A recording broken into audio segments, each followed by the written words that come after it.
प्रधानमंत्री नरेंद्र मोदी ने शुक्रवार को देश के पहली हाइड्रोजन ट्रेन को हरी झंडी दिखाकर रवाना किया। ये ट्रेन जिंद से सोनीपत के बीच चली। इसके साथ ही हाइड्रोजन फ्यूल से चलने वाली ट्रेन शुरू करने वाले भारत दुनिया का 5वां देश बन गया है। इससे पहले जर्मनी, फ्रांस, स्वीडन और चीन में ही हाइड्रोजन ट्रेनें चल रही हैं। पीएम मोदी ने कहा, जिंद सोनीपत के बीच चलने वाली यह ट्रेन दुनिया की सबसे ताकतवर हाइड्रोजन ट्रेन है। इस ट्रेन को भारत के इंजीनियरों ने डिजाइन किया है और भारत की ही कंपनी ने बनाया है। 10 कोच वाली ये ट्रेन जिंद सोनीपत रूट पर 14 स्टेशनों के बीच अधिकतम 75 किलोमीटर प्रति घंटे की रफ्तार से चलेगी। इसका किराया 5 से 25 रुपए के बीच रखा गया है। ट्रेन 89 किलोमीटर का सफर करीब 2 घंटे में पूरा करेगी। पीएम मोदी ने एलिवेटेड रेलवे ट्रैक, 2 मेडिकल कॉलेजों समेत 8 प्रोजेक्ट्स का भी उद्घाटन कर और शिलान्यास किया। प्रधानमंत्री ने जिंद और हरियाणा के लोगों की स्वच्छता अभियान की भागीदारी की सराहना की। उन्होंने कहा कि पिछले 1 हफ्ते से वे सोशल मीडिया पर सफाई अभियान देख रहे थे। उन्होंने लोगों से कहा कि स्वच्छता के लिए उनके आने का इंतजार नहीं होना चाहिए। यदि जिंद के लोग संकल्प ले तो स्वच्छता को अपना स्वभाव और संस्कार बनाकर हर दिन की जिंदगी का हिस्सा बना सकते हैं। प्रधानमंत्री ने कहा कि 1925 से 2014 तक करीब 90 वर्षों में देश के रेल नेटवर्क का केवल 30% बिजलीकरण हुआ था, जबकि 70% हिस्सा डीजल पर निर्भर था। पिछले 12 सालों में करीब 99% रेल नेटवर्क का बिजलीकरण हो चुका है। यदि होर्मुज स्ट्रेट में युद्ध जैसी स्थिति पहले बनती तो डीजल आपूर्ति का प्रभावित होने से रेलवे भी संकट में आ सकता था, लेकिन अब हालात बदल चुके हैं। प्रधानमंत्री ने कहा कि भारत 2030 में कॉमनवेल्थ गेम्स की मेजबानी करेगा और 2036 ओलंपिक की मेजबानी के लिए भी प्रयास कर रहा है। सरकार खिलाड़ियों को हर संभव सुविधा देगी। भारत न्यूजीलैंड और ऑस्ट्रेलिया के साथ स्पोर्ट्स इंडस्ट्री और खिलाड़ियों के ट्रेनिंग के क्षेत्र में मिलकर काम करेगा, जिसका लाभ हरियाणा के युवाओं को मिलेगा। की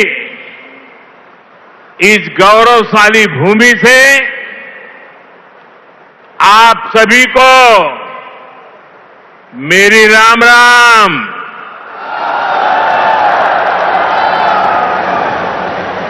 आज इस पवित्र धरती पर आकर मन गदगद हो गया है। यह कोई साधारण धरती नहीं है। यह धरती इतिहास, वीरता, धर्म और गौरव की धरती से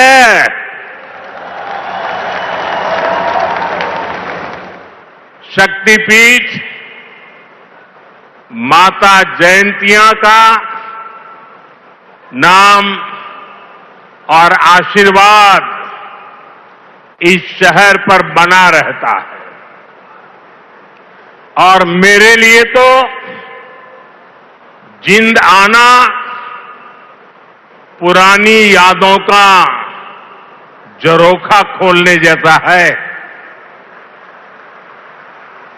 मैं बैठे बैठे कई चेहरे देख रहा था, पुराने, सारे परिचित चेहरे। बहुत लोग होंगे जो क्लेम करते होंगे कि मैं उनके स्कूटर पर जिंद में आया करता था। कई दशक पहले मैं संगठन के काम से पहली बार जिंद आया था। फिर आप लोगों ने मुझे जो अपनत्व दिया, जो प्रेम दिया, वो आज तक मैं भूला नहीं हूं। मुर्रा भैंस का दूध, दही और घी, जिंद का देसी बुरा और यहां का घेवर, ये वो यादें हैं जो जिंद से जुड़ ही जाती है। साथियों, इतने वर्षों में जिंद का घी और जिंद का घेवर तो नहीं बदला, लेकिन जिंद के तेवर बदल गए हैं। आज जिंद बीजेपी एनडीए के सुशासन मॉडल की तस्वीर बन रहा है। बीते वर्षों में पूरा हरियाणा ही विकास की नई पटरी पर चल पड़ा है। आज का ये कार्यक्रम डबल इंजन की बीजेपी सरकार के इसी मिशन को नई ऊर्जा से भर रहा है। साथियों, आज जिंद का, हरियाणा का नाम इतिहास के पन्नों में दर्ज हो गया है। आज यहां से देश को पहली हाइड्रोजन ट्रेन मिली है।